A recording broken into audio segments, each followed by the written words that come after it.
Sri Visnu-sahasranama, name 222, Shriman, Shri, very well-known word, means wealth, opulence, glory, and Lakshmi, the goddess of wealth.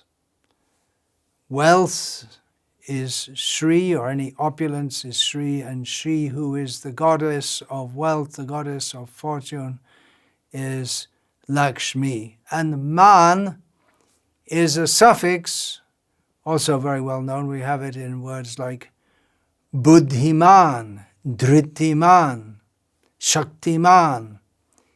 It means someone or something possessing that quality. So Shaktiman means one who has Shakti, one who is powerful. Buddhiman means one who has intelligence. And Shriman means one who has Shri. So it means someone who has wealth, someone who has glory. One other explanation is one who is radiant, who is the Lord of Lakshmi, Mahalakshmi, who has Lakshmi, who has literally on his chest, who has all opulences, means he has all powers, and it can be extrapolated practically unlimitedly. Anyone can be called Sriman, pretty much anyone, because everyone, being a part and parcel of Krishna, reflects his opulences to some extent. So you wouldn't normally call a beggar with 1 rupee in his pocket Shriman, but theoretically you could do. He has some tiny portion of the wealth of the worlds, but truly this name fully, to the greatest extent, must be a name of Vishnu. This name Shriman previously occurred as name 22, name 180. We're only at name 222, it already occurred twice.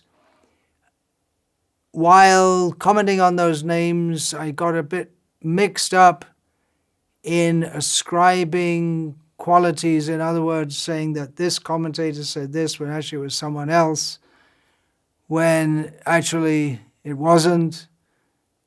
This stemmed from some of my source materials, which were mixed up, but it doesn't really matter in as much as we're praising Lord Narayana. So who praises him in this way, who praises him in that way? Let him be glorified, let the whole world glorified. He is Shriman. He has all opulences, as Srila Prabhupada would often explain in relation to the term Bhagavan. Van is another suffix, which has pretty much the same meaning as man. So Bhagavan means who has all opulence. Bhagyavan means who has good fortune. The Supreme Personality of Godhead, Bhagavan, is known as Bhagavan because Aishvaryasya samagrasya viryasya yashasha shriyaha jnana vairagya yoschaiva shandang bhaga itingana. He has 6 qualities in full: all wealth, all power, all fame, all beauty, all knowledge, and all renunciation. So Srila Prabhupada often pointed out that anyone within this world who has one or more of these qualities becomes attractive to others. If someone is wealthy, we know about them, or they tend to be well known. There are people who's the most wealthy person in the world at the present time is said to be Elon Musk, and there are others who are fantastically wealthy, Jeff Bezos. Here in India, we have wealthy families, Ambanis, and Hindujas and Tata. So we know their names. Why are these people famous? Why do other people give them much importance? After all, Mr. Musk is a human being like us. He eats, he sleeps, he passes stool, and he goes to work. Why do we know about him? Because he's so wealthy. So Srila Prabhupada would point out that anyone who has much wealth is attractive to others because of that quality. Who has power, physical strength, they become attractive. Or political power, they become attractive to others. Who has fame, for whatever reason, they become attractive. Somehow or other, people want to get fame. Fame, Asharyasya, Samagrasya, Virasya, Yasya. Who's beautiful? Anyone who's got a beautiful body becomes attractive to others, and therefore there's a multi-billion commercial enterprises for clothing, fashions, cosmetics, surgery for removing unsightly accretions on the skin, surgery for removing excess fat, all kinds of endeavors to be strong physically. That's also good looking for men, supposed to be. And then for women, doing exercise, men and women, so they can look young, and so many things. Diet for good health, so you can be good looking. If there's beauty, there's attractiveness. If one is knowledgeable, we tend to respect a PhD or someone who's expert in a field. For instance, I was told recently that Professor David Chalmers, who coined the phrase, the hard problem in psychology, he's something like a rock star in the consciousness studies community because he's a pioneer and very learned in that field. Albert Einstein is so much respected for his vast intelligence, although he's long dead. And someone who's very renounced. They become much respected, maybe not so much in our hyper-consumeristic, materialistic culture, but at least previously, here in India especially, if someone was renounced, they had all opportunity to enjoy, but for higher purposes, they renounced that. They were considered attractive. People respected that. So Srila Prabhupada would point out that we see that these qualities are attractive in humans. Opulence, strength or power, fame, beauty, knowledge and renunciation. And Bhagavan, God, means one who has all these opulences in full. Therefore, Krishna, which means all attractive, he is all attractive because he has all these qualities. So therefore, this name Shriman fully should be used for Krishna. We can say for others also, but fully, totally, completely, absolutely, in the best sense of the term, in all times, all places, all circumstances, the best attribution of the name Shriman is to Krishna. Parashara Bhatta gives the meaning of this name, when it came up at name 22, as referring to the beauty of Narasimhadev. Very ferocious, very beautiful also. Shankara interpreted this name at 22 as he who has Lakshmi on his chest.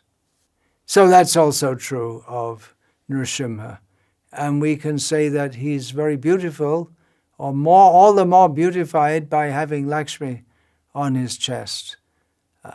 Important point to note that even though he's so ferocious, he looks very beautiful. The devotees see him as very beautiful. At name 180, Parasha Bhatta described Shriman as meaning that the Lord is beautiful, but he appears all the more beautiful being decorated with so many divine ornaments. And Shankaracharya said that Shriman here refers to the Lord's wealth, his owning everything, which we can extrapolate again to having all opulences. Here, at name 222, Parasha Bhatta says that Bhagavan, Vishnu, Narayana, here Shriman can be taken to mean he who has all wealth, and he, Parasha Bhatta, refers to Matsya avatar, that he is Matsya Kamala Lochanaha. In the form of a fish, he still has so much beauty. Now, I'm taking this description from a translated commentary, and it seems to be a little contradictory, because first he says that Parasha Bhatta says that here Shriman is taken as he who has all wealth, but then he goes on to say that he has beautiful eyes. But either way you take it, it's fine, it's wonderful, it fits. All glories to the Lord of 1,000 names, of unlimited names, and each name can be understood in 1,000 or unlimited ways. The wealth, the beauty of the Supreme Lord is unlimited and eternal. That, whatever it may be, wealth, beauty, fame of anyone in this world is limited, can disappear at any time. Fame can turn to infamy overnight. And once it's gone to infamy, it's hard to bring it back again to fame. It certainly will be lost in course of time. But Shriman, Narayana, his wealth, his beauty is eternal, and that is true of all his qualities. Shriman, for the Vaishnavas, the most important understanding of the name Shriman is that he is inseparable from Lakshmi. He's beautiful. Yes, you can say Shriman, you can take as meaning beautiful. Why is he beautiful? The Vaishnavas see because he has Shri, Lakshmi on his chest. And the Gauriya Vaishnavas, they know Shri to be Radha. She is the fountainhead of all Lakshmi forms, just as Krishna is the fountainhead of all Vishnu forms. This is described in Sri Chaitanya Charitamrita. There's no Krishna without Radha, at least the inhabitants of Vrindavan think like that, which means it's a fact. And there's no Radha without Krishna. They're inseparable. Here at name 222, Shankaracharya says that Shri refers to the Kanti, or the bodily luster or radiance of the Supreme Lord, and that Shriman refers to Vishnu, who is more radiant or resplendent than anything else that exists. And of course, all radiance, all light comes from him. The Vedic injunction, well known, is Tamasi ma jyotir gamaya, come out of the darkness, go to the light. What is that light? Many people take that light to be the ultimate reality, but we should know that light comes from Krishna. He is the source of all light. He's the source of everything. Of course, here darkness and light are understood generally in terms of ignorance and proper perception, knowledge, but it can be taken literally also. Satyadeva Vashishta takes Shri, unpacking the Sanskrit in a different way. He takes Shri to mean Sevayam, he who is fit to be served, and also takes Shri to mean Shobha, or beauty, or Kanti. Satyadeva Vashishta says that beauty that we see all around us, in trees, birds, rivers, flowers, the sun, the moon, the stars, should remind us constantly of Shriman, Bhagavan, Vishnu, Narayana, whose beauty shines in everything.